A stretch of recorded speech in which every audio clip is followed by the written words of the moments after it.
is up, guys, and welcome to another episode of Guarani Vision. Welcome to the first ever podcast dedicated to Paraguayan football in English. As always, I'm Roberto Rojas, and joining me are my great co-hosts, Federico Perez, Maria Britos, and Ralph Hanna. And guys, we have a lot to discuss, especially with the Superclasico happening this weekend. We have Libertadores action during midweek, where it's finally back with a Paraguayan team going on, and a sleeper team that I think we had mentioned beforehand that are starting to make some noise defeating or getting results from the big teams here in Paraguay. So let's go straight to it. Fede, how are you?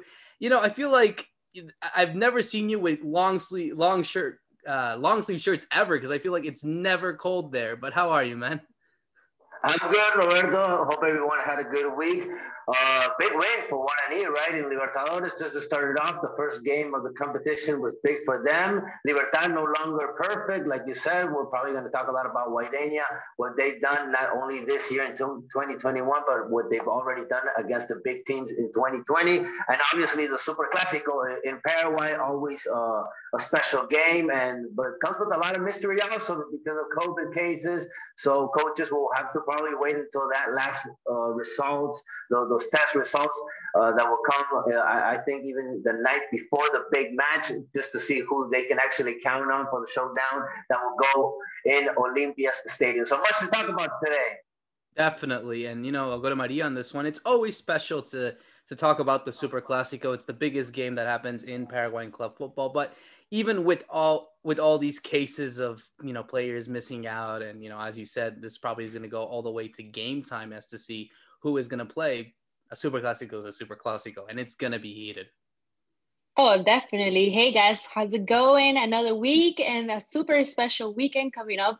And yeah, like you said, it's always a great Superclasico. This game is such a rivalry that no matter what happens, it's always a fun one to watch, and it will always come with drama, as always in Paraguay.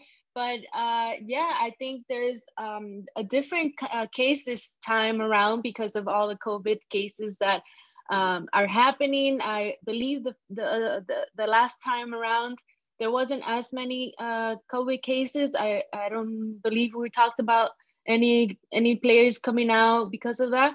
So there's going to be a lot of players that are going to be missing, especially on the Cerro side. And that's very concerning, and definitely we'll talk about how it is concerning for Cerro Porteño.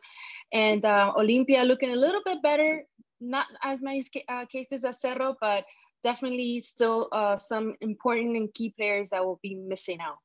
And of course, going into the Copa Libertadores, and Ralph, on you on this one, Guarani needed this win, this statement, when you would say, to kick off their campaign, especially after I guess you could say, lackluster start to start the calendar year. But how are you?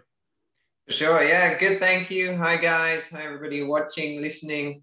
Yeah, I think for Guarani, which we'll talk about more, it was a real statement, and lovely for Antonio Marin to score 2 goals. Who's a player who started really well with Guarani, then maybe dropped a bit. Now he's trying to pick up his level again. Looking forward to the Clásico. I'm going to make a quick confession that some people might not believe. I've never been to the Clásico. So all those years I lived in Paraguay, the one year I was meant to go, 2017, a few days before I started getting a really bad fever. And I went to the doctor and I had dengue. And I said to him, but it's the Clásico on Sunday. I got tickets. Can I go? And he just laughed at me. And sure enough, on that Sunday, I was not even able to lift up my phone to check the score. I was in bed, no chance. So I never took advantage to go to the Clásico. My last year in Paraguay, I got dengue. So that's my little Clásico confession for you guys. Well, I'm sure your redemption will come sometime when they allow fans back. That's the first thing that you have to do. As soon as the first Superclásico happens with fans, you're taking a flight to Paraguay, because that is definitely a game you cannot miss. But yeah, guys, I'm super excited about that game. But before we get to that, we do have to talk about the first thing in our discussion, and that's Libertad's, as you said, Fede, their unbeaten streak being, I guess, destroyed, to say. They lost to Guaireña 1-0 on the day, midweek, actually. And I think, it's going to be very interesting as we get into this part of the season where, you start to figure out what teams are expected to do well, what teams are not expected to do well. I mean, it is a short season when it comes to how many teams are in this kind of league, but certainly we do have to talk about Guaireña. And Fede, I'll go to you on this one. They were a team that, came into last year, obviously promoted from the Intermedia. They were hoping to obviously ride their luck and see how long they'd stand. And, little did they know, they surprised a lot of people, surprised a lot of teams where they qualified for the Sudamericana for this year. And now when you look at this calendar year, they've already gotten results against Cerro Porteño. They've gotten results against Olimpia. They beat Libertad. Would you say that maybe for this Guaireña side that they're kind of a sleeper team? I'm not saying that they're one to win the whole league or anything, but they can definitely be a huge factor as to where the league will swing to a certain team. They already gave a battle last year. If we look at the points, if we look back at what happened in 2020, we can find at a certain point that Guaireña was up there with the big teams already because of getting the same results that it's getting right now in this small streak that that they had to come here to Asunción to play versus Olimpia. Then they played against Cerro Porteño, got a couple of ties there, and now this big win in Defensores del Chaco because of what happened with their stadium where they couldn't play at the beginning of February. They had to play just now in Defensores del Chaco Stadium, the biggest stadium of the country probably, right before the national team takes over. We see this big match, and I was rating the best out of Libertad really, and then you just find that they only shot 5 times that goal, and that's not usually what you're expecting of this team. I thought they were going to come in hungrier, way too much possession and no goal from them. That's really weird because of all the power they have, even though of some COVID cases again that haunted them. And obviously Guaireña, a lot to talk about this team, but I really want to put the eyes this time on Trovadio Duarte, the coach. I think he's pretty big. Coming from Intermedia, the second division. Last year, some of these guys have helped out also, like Carlos Duarte, Lito Duarte. We talked about his story on the last episode with 43 years old. His team is not crazy. They don't like to attack much, but they're very intelligent. They try to have that balance during games, and he knows how to get the message to players. He's been there for a while. I was looking at his numbers, and he's been in Guaireña since 2017, and that was in the lower leagues. Then they got to Intermedia, and this last year they've been a first flight team in the first division in Paraguay, and now they're going to play Sudamericana, the Comebol Sudamericana this year. They're going to have International Cup also. So I'm really looking into this team because they have a whole city behind them. We talked in other episodes about what Villarrica, the city from the countryside, can do to their players and contribute to the spirit of the team. And I think that actually also helped them out to get these big wins, to get these big results. But they're a very organized team above all, and that's why they're doing so good. And they can surprise anyone in this tournament. They surprise the big teams. Let's see how they do with the other teams now. It's a great point you made, Fede, about the game being played in Defensores del Chaco, because those of you listening, if you remember, we had the debate about, the grounds not being in good shape and all that kind of thing. So this was rearranged in Asunción, which doesn't really suit Guaireña. They have to travel to basically Libertad's home city, and they still managed to win the game, which is impressive. One thing to note about... They are actually the team that travels the most, Ralph. They're the team that comes and goes the most. If you look at all of them, they're the ones that travel the most. Yeah, exactly. They have to do all the miles for pretty much every game that's away. But if you mentioned Libertad not scoring, I mean, one player they're missing is Sebastián Ferreira, who didn't play again. Ferreira was one of the top scorers last season or last year in the calendar year in Paraguay. Is up there with Roque Santa Cruz. So that's obviously someone they're missing. But also you can see Garnero's tinkering a bit with the team. It's interesting that Ivan Franco now has come on as a substitute the last 2 games, I think. So maybe he's thinking, Franco, I'm going to have to start using him. Julio Enciso started again, the 17-year-old. I mean, that's a lot of games for a very young player to, because they had to play midweek. So there's a few factors with Libertad that maybe you can start to understand. For Guaireña, I think the big test now actually comes with this kind of run that they're going to have. They're playing, I think, Nacional and then River Plate in the league. They then have to play River Plate next month in the first Copa Sudamericana game, because this year the Copa Sudamericana, the first stage for all the teams outside of Argentina and Brazil is like local games. So they're going to be playing River Plate in like a preview of the Sudamericana before they actually start playing. But when those Sudamericana games come for Guaireña, and we're talking about all this traveling, that's when you're going to have to think, is this squad big enough or deep enough to be able to handle that big run of games? But so far, so good. Look at that run. I mean, they drew at Olimpia, they drew at Cerro, and they beat Libertad. Wow. That's, they lost to Luqueño the first game. That's very surprising. But since then, it's been incredible. I just wanted to say, even though Guaireña is such a good team for what they have, should we really be screaming crisis for Libertad? They only lost one game so far. They're at the top of the table. So yes, sometimes teams have their bad games. This Guaireña won 1-0 in a late goal. So I don't know. Should we really be saying that they're in crisis yet?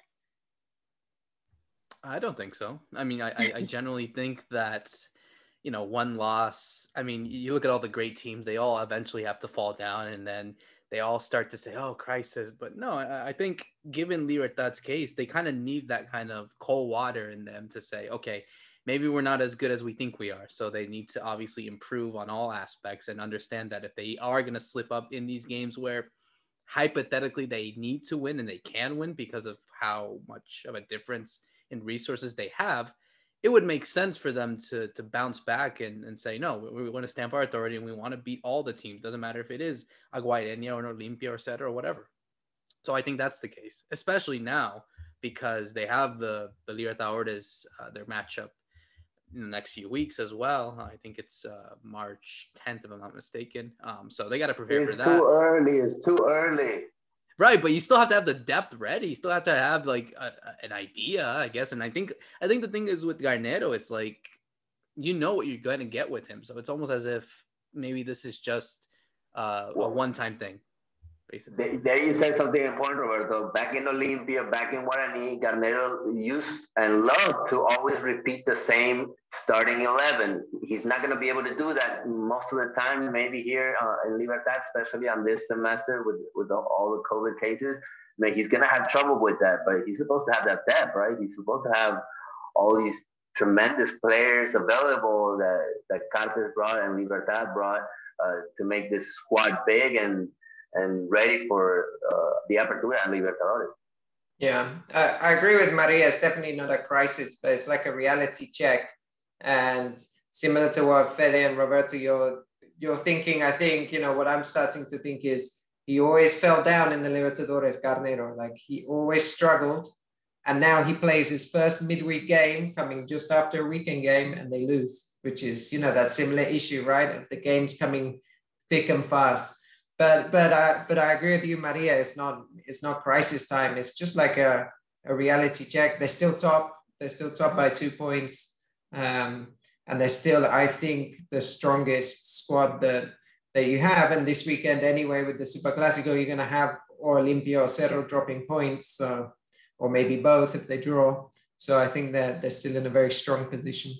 And looking at the opposition that they're playing as well, it's almost as if Libertad need to understand that, if they keep on winning and winning and winning, then by the time they do play teams that are more tougher, then I guess they can afford to lose. I don't know what to say, but I think obviously they understand that, this thing is not going to ruin our season as of yet. But no, credit to Guaireña, though, for getting the result. I think we definitely have to understand that they are a side that have really punched above their own weight and get results from big teams. So it's almost as if these teams are now have to not respect them as much, but understand that, hey, these guys can really mess us up if we're not careful. So definitely credit to them. And I think for Libertad, they just need to bounce back and fully understand why they're here to compete and why their objectives are completely different than any other team. So that makes the best sense, I would say. Looking into another team that definitely is trying to get back on the swing of things.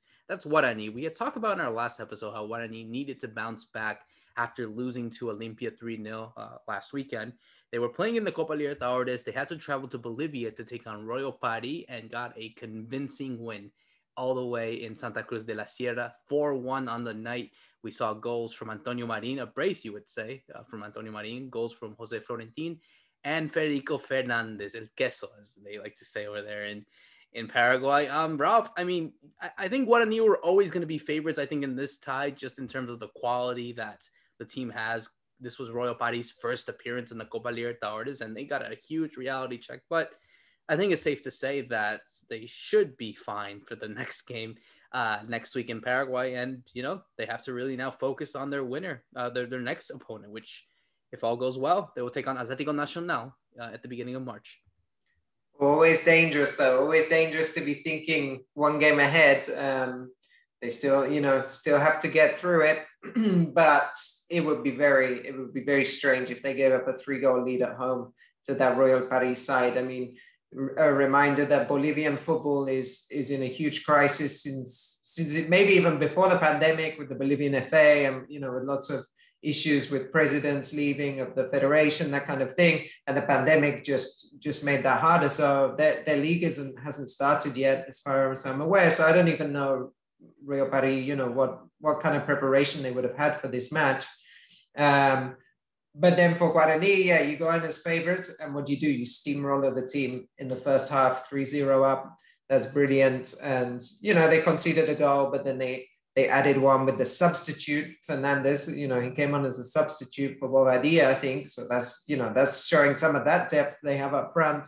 We were worried. They sold a lot of players, the trio that went to Austin, for example, but Melini has come to Libertad, that kind of stuff, but they still have a good squad there. Jose Florentin is becoming a really, really important player. He has that ability to recuperate the ball and the ability to be in the box, and that's just so useful for them.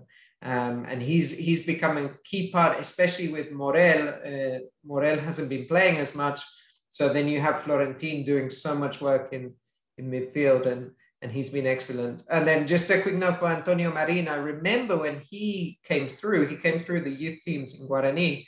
He started really well. He looked like, wow, this kid's going to be amazing. And then things kind of dropped off. I think he was in River Plate for a bit, and he looked like, okay, maybe the concentration, maybe it was just kind of almost beginner's luck that he comes in with all that energy, and then it dropped off. But not just the game against Real Paris. I think I saw him recently, a couple of games ago at Guarani, and I thought, maybe he's picking up that level, maybe a bit more maturity, and he can really give something to the team again in terms of end product.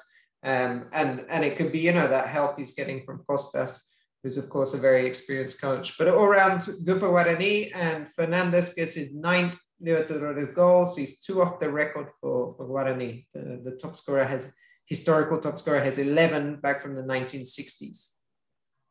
They got Raul Bobadilla back. That's very important. He's a leader. He's an experienced player. They got him back because they haven't been able to use him on the local league. He's suspended. He hasn't been able to play, but he is able to play the Libertadores. That's why on the first game he's already a starter. And Fernandez has been playing way too much on the local league, so that's why he got the rest also. But I want to talk about Jose Florentin, 24 years old. He's probably living the best moment of his career, and he's getting game time like that he didn't get as much last year with all the problems that they're having in midfield, with all the players that left, like Ralph was saying. And even some people are asking if this guy shouldn't be on the national team with 24 years old and being one of the best midfielders really in the Paraguayan football. We saw Pica Lucena going lately to the national team and really standing out also. So why not keep on trying these kind of midfielders that really look good, that are modern, like Ralph was saying, box to box even. And then just talk about other players. 21 years old, Alexis Vidalba in the defense, Miguel Benitez, the left back, 23 years old, Antonio Marin, the forward. Ralph was saying he left, he's now coming back. He's just 21 years old. He can do so much. Still, these are all guys that Guarani is going to put out there in the Libertadores to show them to the world, and maybe they can have a big sell by half of the year, or even by the end of the year, with these kind of players, the young players that are the ones that lately Guarani has been trying to sell. Even the international players, because we saw for the first time, and he's only 21 years old, another Colombian, Guillermo Tehuet, that had his first game also in this Libertadores. So they have a really young team with some experience, and that's always important. Like we always say, the mix there for these kind of international tournaments also. Yeah, I just wanted to add that despite what Guarani has been going through and their previous games, their loss to Olympia, they came back really strong. And even though Royal Party, like Ralph said, is probably not as much of a competition as Guarani is used to, and because of Bolivia and the Bolivia status over there. But I think they did show what they're capable of. The only thing that I'm a little worried about is how last season in the Copa Libertadores, they started very strong. They won a lot of games, and they showed a lot of potential. But then, they crash at the end, and that's something that they should work on. And hopefully it doesn't happen this time around. They can keep going forward to further in the competition. And the other part that I really enjoyed watching was the Mana and Marin pair.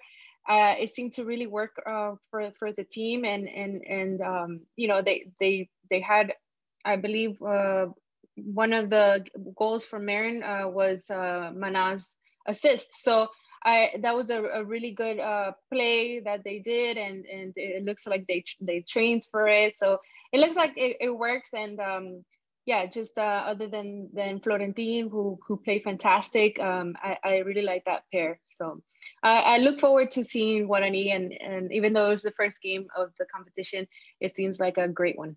Well, assuming that they do go through, and like you said, we don't want teams to get complacent because anything can happen in this sport. But assuming that they do, I think the next test with Atlético Nacional is that game where you really need to show how strong you really are, because obviously you go into this game maybe as underdogs, and obviously maybe you hype yourself a bit up because you're beating a side that's perhaps a bit more inferior when it comes to Royal Party. But now when you take on the big boys, that's where you really need to show how good you are. So yeah, it'll be it. Yeah, go ahead, Rolf. You're saying? No, just one point about the big boys though in Guarani. I was checking the away games. They've won 5 of their last 8 away games. The 3 defeats: Palmeiras, Grêmio, Corinthians.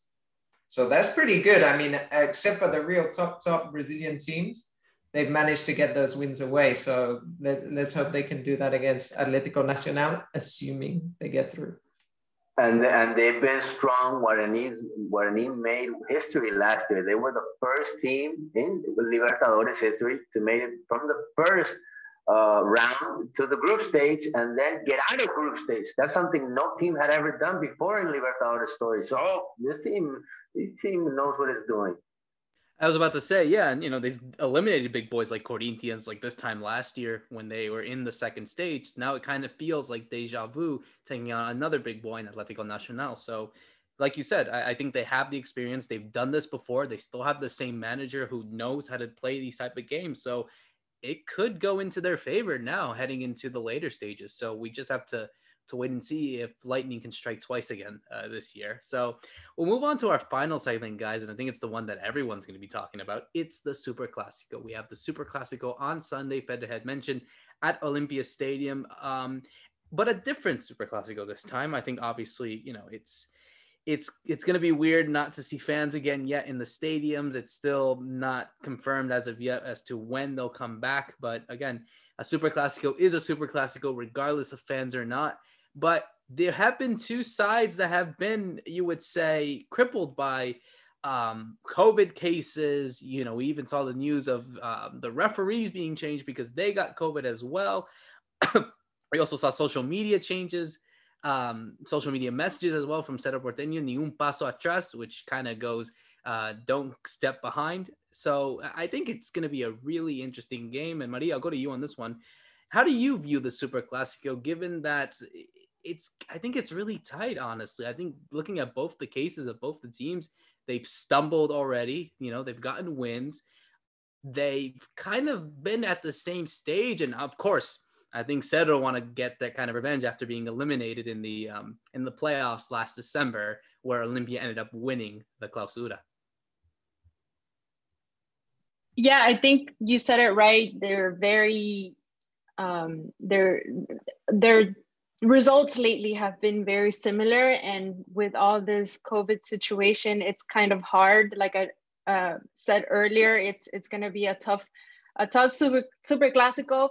But regardless, it should be a good one. I do see Olimpia a little bit in better shape than Cerro, just because they came back from a tie, and Cerro lost their last game, so it's a little bit one-sided, obviously, from my side. I'm trying not to be a little two-sided, but from what I see, and they lost a really good a player. But they do have Saul Salcedo, who is coming into the team. It's going to be available for this big game. We'll see how he plays. Other than that, Cerro have I think 11 cases as of right now with COVID cases. They lost one of their good players, Patiño. So that's going to be a bad loss, not a good one. Bad loss for them. They are going to have Angel Lucena playing again after he's coming back after an injury. So that's going to be a good thing for them. But I guess if we're going to go into predictions, I'm going to go with Olimpia winning 2-0. So hopefully we get goals this time and we get a good game going on. Well, I think that's very ambitious to go with that. Yeah, I think it'll definitely be a tight game. Fede, I mean, I think she brought up a good point. I think Saul Salcedo does become a huge factor. I think what we see with the loss of Cerro Porteño in their midfield and their defense as well, I mean, we're starting to see Boselli starting to get the goals as well. Do you see this swinging either way? Because I'm starting to feel that it's going to feel much more even and much more tighter than one would expect. I do think that we'll have a tight match again. These teams been playing lately, and they know each other very well. They haven't changed up much lately, even though you're talking about Saul Salcedo that's going to play after a couple of years, the Superclasico, but he's going to play alongside, apparently, with Carlos Roland in defense. With all these changes because of COVID cases, we find practically changes in defense, in midfield, and in the forwards also in both teams. But she's going to play alongside Carlos Roland, and they were a pair back when Olimpia was champion in 2005. So, you have that experience back there also. So you kind of find solutions in these problems also for the team, maybe. We'll see how it goes down. But, I really like what Olimpia showed against Guarani, and I think they're favorites also to win this Super Classico just because of all the problems that Cerro Porteño had. And they're going to lose a very important player in midfield. They didn't have Lucena, like Maria said, for the last match versus Guaireña. They're going to get him back for this match versus Olimpia, but they're not going to have much for what we know right now. Well, it's really hard to predict. It's really hard to know what can happen because of the situation itself, just because we were not really going to know what the starting teams are going to be right before the game happens. And especially because I was listening to Chiqui Arce, the head coach of Cerro Porteño today, and he just said something like, we're going to surprise. We're going to throw something in there in the starting lineup that probably no one is waiting for. And, when a coach says something like that, as a journalist, as trying to predict this game, it gets a little bit tougher. But there's a lot of talk about this unique match in Paraguay, the match of the weekend, obviously, that everybody is going to follow. Hopefully we do have a good game. And we can talk about it also, the refs, because Everett Aquino is going to be there again, right? I think this is his sixth time in a row. He's done the last 6 Superclásicos. going to be his 11th Superclasico in his career. Why not another ref? There's no one better than him? Well, no, there really isn't anyone that has come up lately in the refs. They've actually, the good ones that come up usually make big mistakes, and they don't quite take that spot that Ever Aquino has intelligently managed. And in the A-bar, in the assistant VAR, we can mention the story of Nancy Fernandez, that because of the whole COVID situation, of the changes that Roberto was mentioning, will become the first woman to be in a Superclasico as one of the refs. She will be in the assistant VAR position, and then she will go to the women's Libertadores that starts up next week. So it's going to be an exciting week for her. Also, Nancy Fernandez is going to be an important part in this Superclasico. Hopefully not that big. Hopefully VAR doesn't have that much trouble, that much work, because it hasn't been working as it should here in Paraguay. Yeah, it's going to be a tough game. I'm thinking about this from a Cerro point of view. I mean, you guys have spoken about it. It's a lot of players are missing.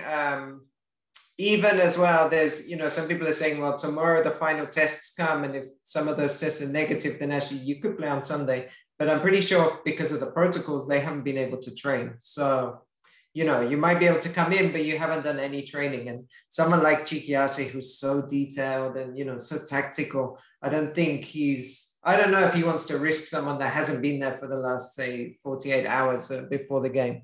But like he said, he says he'll throw a surprise, so we'll see. This game also, I think, favors Olimpia because of the coaches. Again, Chiquiase is very married to his style. He will play the same style kind of regardless of the players he has at his disposal, whereas Gorosito has always been a bit more pragmatic. So I also think that what you might see is with Arce is, he's going to try and fit players into into a position he wants them to play, rather than try and change the style based on what's happening with the COVID cases. So with all of that mounting up, Olimpia playing at home, of course, there's no fans, but still it's a home game.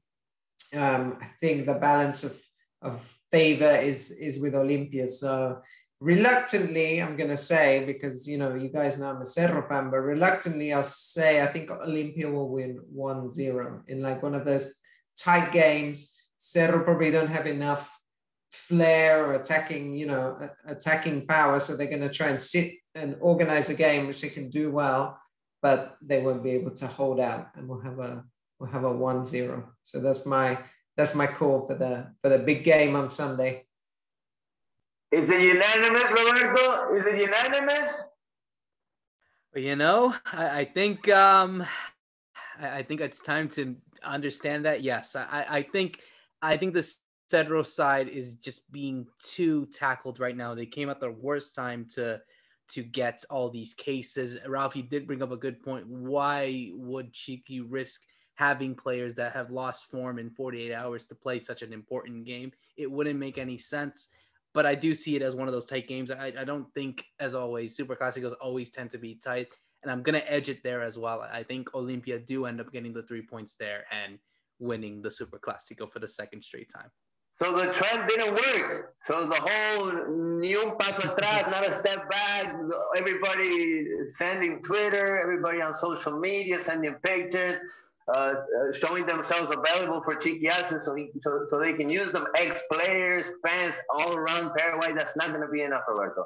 No, it's not. I don't think that a social media message can do so much encouragement on what can be done in 90 minutes. So because of that, I think Olimpia will become victors in this game, which would definitely swing the league now into an important position, obviously with Olimpia being in pole position, edging close to Libertad. And of course, I think Cedro will have to really get their thing back on the swing of things if they really want to continue to fight for this league title. So it'll be a great game. I'm super excited. Everyone's definitely going to see a wonderful matchup, as we always do every year.